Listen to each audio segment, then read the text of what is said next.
Welcome back to esigadvanced.com. My name is Cody, and today I'm going to be talking about how to rebuild a Genesis style setup.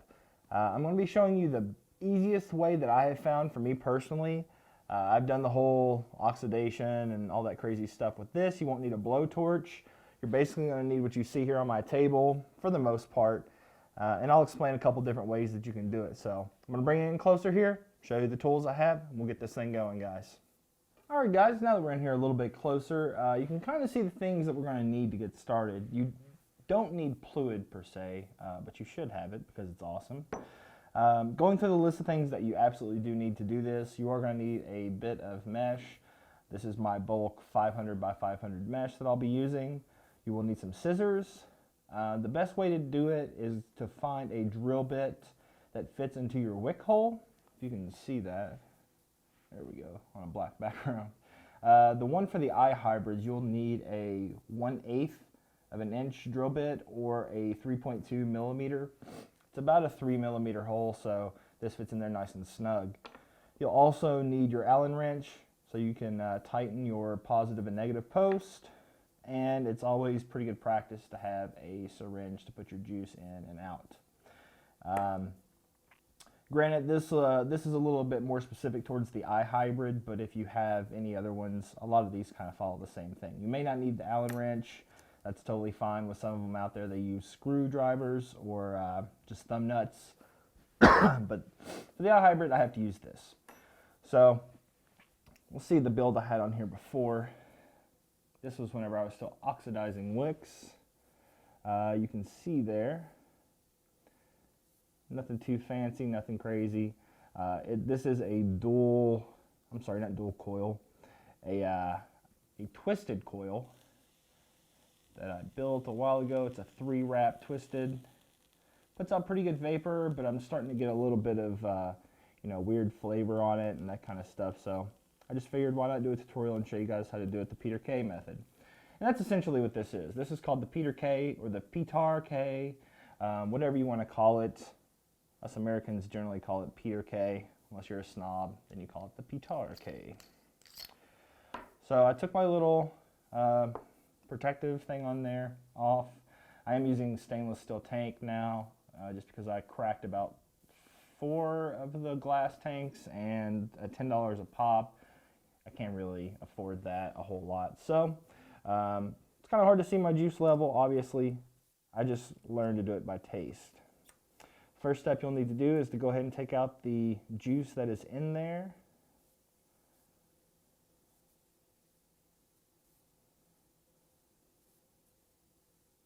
Alright guys, got the juice out of there. Just put it in like a little extra bottle that you have sitting around, not a big deal. So the reason I had to get the juice out of there is because I will be installing a new wick. And with the Petar K method, you do need to have 0 juice in your tank. That is a very important part of this. Next step, just go ahead and uninstall what you had in there before. Probably just rip it out, it's not a big deal. Set that to the side, and normally this step is where you would take it, probably wash all your pieces and parts, and if you're changing flavors especially, wash all your pieces and parts.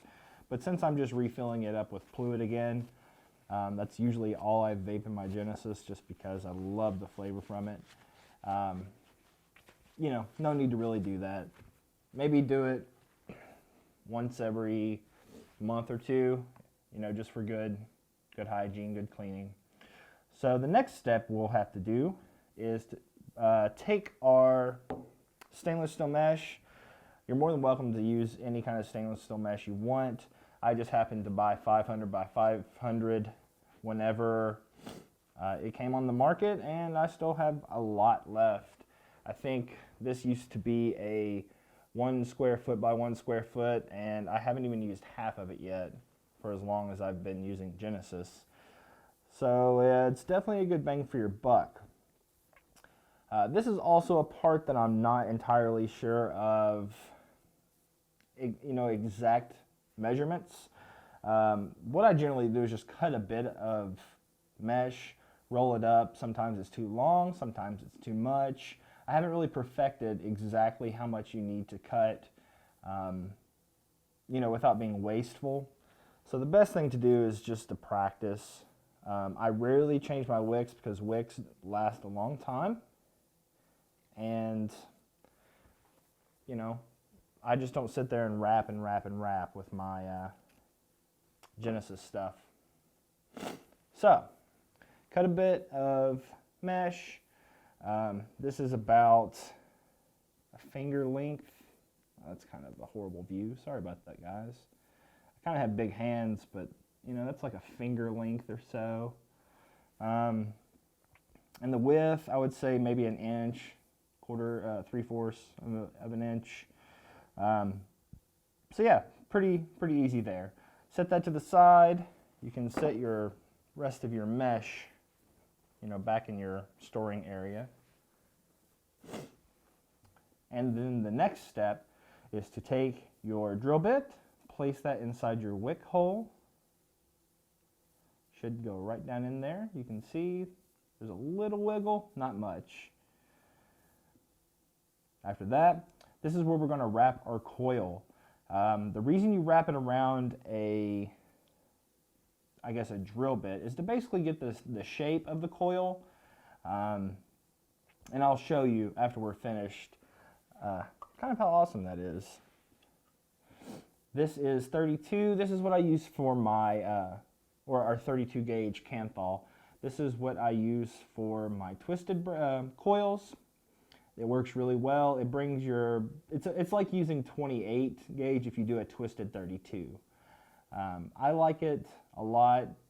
You know, sometimes it's a little too much, you know, if you really want to pump out the wattage, you know, or boost your wattage and, you know, your ohms are really low and that kind of stuff. For this application, we're just going to be using 30 gauge Timco A1, Canthal A1 resistance 30 gauge wire from Timco. I got this on eBay, super easy to get. I think I paid maybe $9 for 50 feet. Not a huge deal. If you do a lot of rebuildables, and I would say I do, you know, I primarily vape rebuildables. I probably haven't even used a quarter of this in about 2 months. So what I also like to do now is just cut a little bit off. You know, you don't need to go crazy. I would say this is probably 4 inches long, something around that. And then simply start to wrap your wire. I'm probably going to set this up as a 3 wrap. Oh yeah, there's another thing, guys. I don't know if you just saw that or not, but you also need to make sure your device is locked, because once it makes makes contact with your negative and then makes a contact with the positive, and if you hit this button by accident, it will light up. And I have had a piece of wire burn into my finger. And it's not very pleasant, so make sure your devices are locked. That was not locked that time. So the easiest way to do this, if you don't know how to wrap coil, basically look at how I'm grabbing it here. This is the negative little post I'm going to go over. I take it about, I don't know, what is that? Almost a right angle of it. Hold it to the side of the device there. Let's see if you can see that. And then basically I'm taking it and I'm wrapping it around the negative. Whoops, there we go, negative. I bring it back on the other side and I hold it with my finger. So you can see that there. Sorry about the camera problems today with it not staying focused. It's just really hard to focus on one thing if I'm moving it around. So again, hold the Canthal to the side of your Genesis, take the wire, wrap it around the negative post, hold it on the back with your other finger. Super easy. Now for an iHybrid, you are going to have to take your Allen wrench and lock it down. Don't go too tight because you will break the wire, but tight enough to make sure it is really snug. I like to also take the little excess part there and stick it out for the time being. Next, Take the other bit of wire, the longer length that you're actually going to wrap your coil with, and just go however many wraps you prefer around the drill bit.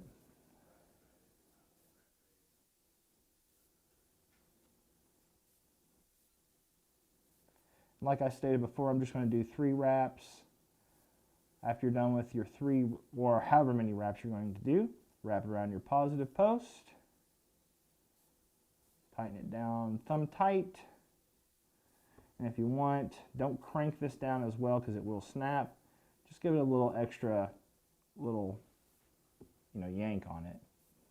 And there you go. I mean, that's all you have to do. From here, I would recommend straightening up your coils just so that they look nice. It kind of helps in the future in case you do have hot spots. So just kind of have them evenly spaced. As you can see there, it's a pretty good 3-coil wrap. Next thing you need to do, spin this while you're taking it out. If you feel a resistance, stop. Do not keep spinning because it can cut through the wire. I've had it happen. But if you spin it slightly back and forth, it's going to come out really, really nice and even. And now you're left with your coils just hanging in the air, waiting for a wick to vaporize some juice. From here, I like to do a little dry burn just in case there's anything on these wires. It will go ahead and burn anything off. And I have noticed since I have started to, just kind of dry burn these coils whenever I make it, a little bit of smoke will come off. I'm not really sure what that is, but I don't think it's, poisonous or anything. When they're like this, they glow really, really awesome, nice and bright. Kind of breaks them in a little bit. The next part, let's wrap our wick. So, make sure that is on lock again. Let me get a little bit of this set over here, that way everything's not in the way. And basically, with your wick, you're just basically going to with your stainless steel mesh, you're basically going to roll a wick. So, this may be difficult for some. I like to tell people, think back to your college days, if you know what I mean. Hint, hint, look at the screen. But, if you've never experienced that or anything along those lines, that's totally fine. So, another really easy way to do this is if you take your syringe here, slide your needle in there and kind of start rolling it around that needle. That'll help you get started. If not, use a paper clip. Use something that's skinny and long and is just kind of sitting around. So after you roll it and you kind of get to stay in the shape of a circle, what I like to do is put it in between my hands like this and roll back and forth. Nothing too fancy, apply pressure with all your fingers. That way it's pushing all of the mesh kind of together. It's compressing it. And while you're rolling it, it is basically, forcing it to become tighter and smaller. Right there, tightly wrapped. Now, check it and make sure it will slide in through your coils. If it slides too easy, like this one, look. See how easy that just goes in and out of there? That's a little too tight. So, you need to back that up a little bit. The best way to do that is to kind of unwrap it a little bit. Get my hands in the shot here. Basically just kind of unravel it a little bit, pull it back. It's going to roll back on itself because it's mesh and it kind of holds its shape, but do your best. It's not that big of a deal. From there, it'll become bigger. Now this I already know is way too big to fit in there. I'm just going to lightly do this because before I was pushing pretty hard. Now I'm not even applying any pressure. I'm just basically rolling it in my hand. And let's check and see if this one will fit. I think it may be too large, but you never know. Another good tip with this is whenever you are trying to get the wick in there, you want it to basically, you need the coils to touch the wick because if not, you're going to get weird hot spots and, that's never good. So what I like to do is find where the seam is on your mesh and turn it the opposite direction. So for instance, right here is my seam. You're not going to be able to see that at all. But my seam is right here, and it is facing this way. So it was wrapped like this. That's probably not going to help you guys at all. But what you need to do is wrap it so that it continues along over top of that. It doesn't go with against the grain. It goes with the grain of the mesh. So twist it, kind of wiggle it through those coils. Keep turning, make sure it's seated well, and then take a look at it. You can see there, kind of, there we go.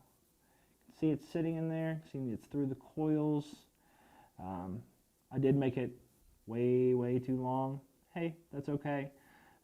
Stainless steel mesh isn't like crazy expensive, but I wouldn't go, you know, if you can figure out the exact length for it, all the power to you. I just don't have the patience or the experimentation mind really to do it. Next you need to basically cut your mesh below that top post right here, your positive post. So cut it. There we go. Next thing I like to do, I do like to take it back out and kind of make sure it's round still. Where you cut that, it's going to have like a pinch top kind of ordeal going on. And with this, you'll probably want a pinch top, but I found it's a little harder to do these with pinch tops. I'll try it this time. We'll see. Basically, you're just, to do a pinch top, you take your wick and you pinch it. Obviously, it's called a pinch top. Go back through and make sure it's round below the pinch. And what that's going to do, the pinch top, that is, if this is just a hollow wick, it's going to allow juice to flow out of this tip here, and it's going to flood your bell or your cap. This is referred to as a bell or a cap. And it gets gurgly and it'll leak out of your air hole, and it just sucks. Whenever you take off your cap, it just leaks everywhere. That kind of is annoying. With the pinch top, it kind of holds that liquid back a little bit, kind of like a dam. So I've been experimenting with the pinch tops lately, and I had some problems with them at first, but now I'm kind of getting them. Just don't let it discourage you. This is all about practice.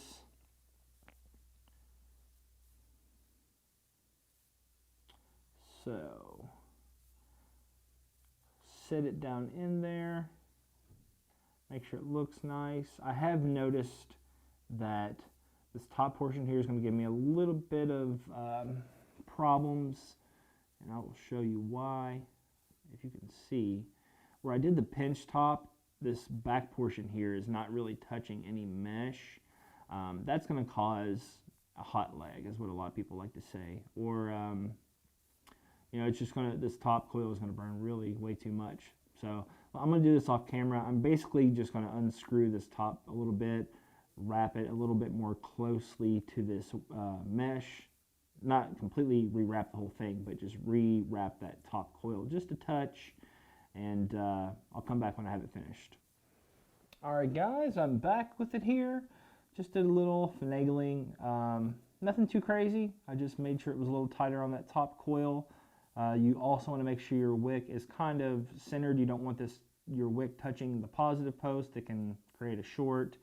That's never good. So here we go. This is how this is pretty much all we got to do. Now the next step is to basically oxidize where the coil is going to be sitting. The best way to do this is it's called pulsing. The best way to also do this is with a mechanical device. The iHybrid makes it really easy because it is a hybrid.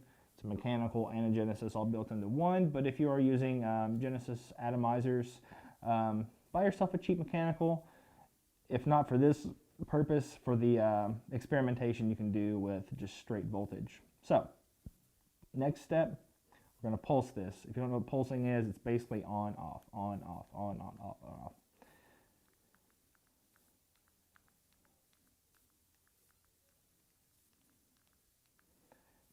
Let's get a little bit closer there, that way you can see what's happening.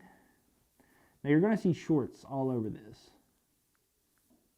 And that's okay, because it's going to work itself out. It's going to create a layer of oxidation on those coils, on the stainless steel mesh, so you don't have to do anything. No more blowtorching, no more crazy nasty flavor that comes off from the oxidation of the blowtorch, which I had a lot of problem with. You know, I vape a lot of fluid, and it kind of turns the fluid like a nasty kind of green-brown color. It's definitely not good, and it kind of makes me think, you know, I don't want that in my juice. So this is the best way to do it. This is the cleanest way to do it. I've really enjoyed this way, and it's a lot simpler than people really make it out to be, you know. So I figured I'd show you guys how to do it. There we go. Looks like we're all getting pretty even, except for those top two coils are a little much. Not a big deal. I'm just going to bump this middle coil towards the bottom a touch, because it is shining bright like a diamond. Since that song is all over the freaking radio.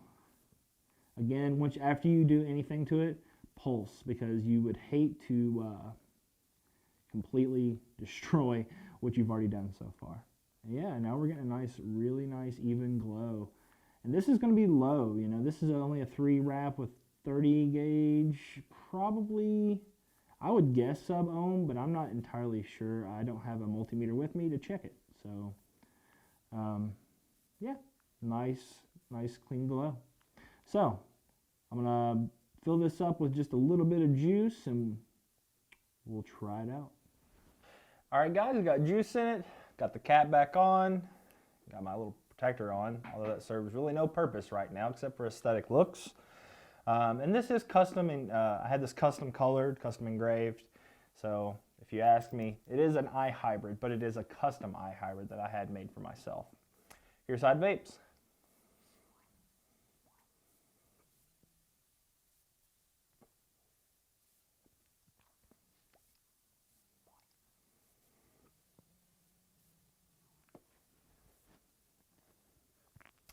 Nothing really too crazy. I get a little bit more vapor from the twisted coil, but for this, just for a simple application, it works really well. It's a really nice rebuildable, getting a nice throat hit from it. One thing I will tell you, once you put the juice in there, you may get a few hot spots here and there. It's not perfect every time. It is the best way. I know a lot of people out there who use this method, for instance, like Dino from Lavagen or Lava Tanks, or John Boy USMC Lava Tanks. He swears by this method, and he helps out a lot of people on Skype. He'll Skype you and kind of walk you through the tutorial. So he's a really good dude. I just kind of picked up on what people were saying about it and tried it, and it worked really well. It's the only way I'll build my rebuildables now that are stainless steel based. So if you have any questions, if you have any concerns, as always, you're more than welcome to post in the comments. You can come to our forums at www.ecigadvance.com/forums. I've been doing this slash, but it's this /forums. Subscribe. No, subscribe. There we go. And we are probably going to be doing a subscriber contest. We are almost at 2,000 subscribers. We probably want to get to about 2,500. I'm thinking like a Z-Max maybe, or some sort of really good starter device. So, as always, I hope you guys have a wonderful day. Make sure you try out this method and let me know what you think.